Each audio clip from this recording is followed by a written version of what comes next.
High, I am গুনগুন। Welcome back to my channel. আজকে মানুষরূপী বাড়িতে থাকা পশুরা যাচ্ছে জঙ্গলে থাকা পশুদের দেখতে।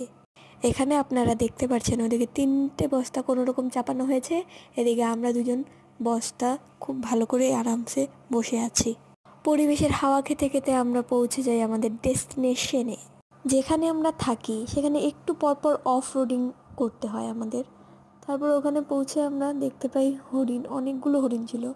এখানে মডেলরা রেডি হচ্ছে বাঘ মামার সামনে। যার জন্য টাকা খরচ করে আসলাম সেই দেখি ঘুমাচ্ছে। বাবা বাবা, রি রি রি রি রি রি রি, লজ্জাও পায়। এরকম ভিউ সামনে থাকলে আমি ঘন্টার পর ঘন্টা দাঁড়িয়ে থাকতে পারবো। Just look at the view guys. কিন্তু এই কড়া রোদের মধ্যে 5 মিনিটও আমাদের দাঁড়াতে দিল না। আমরা ছাতা নিয়ে কিছুক্ষণ দাঁড়িয়েছিলাম, তারপর রোদ আমাদের একদম নাজেহাল করে দেয়, তাই আমরা এখানে বসে পড়ি। বেসিক্যালি এই জায়গাটায় কাপলরাই ঘুরতে যায়, আর আমরা এখানে বন্ধুরা মিলে গিয়েছিলাম। কাপল থাকবে ঝগড়া হবে না, এটা তো অসম্ভব, তাই আমরা ওখানে বসে বসে ঝগড়ার মজা নিচ্ছিলাম।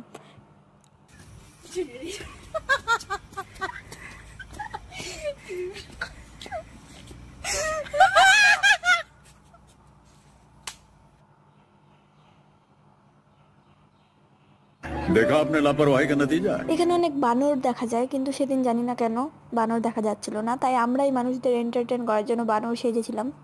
এত খাটাখাটনি করে তারপর আমরা বেরিয়ে যাই সেখান থেকে টোটোতে বসেও এত ছ্যাবলামি করছিলাম।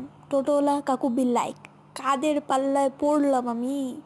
বাই দ্য ওয়ে, এই প্ল্যানটা আমাদের ছিল 3rd সেমের এক্সাম দেওয়ার পর, কিন্তু এটা হচ্ছে 4th সেমের 4-5 দিন পর। প্ল্যানটা সাকসেস হচ্ছে, তো আজকের জন্য জানাই আপনাদের বিদায়।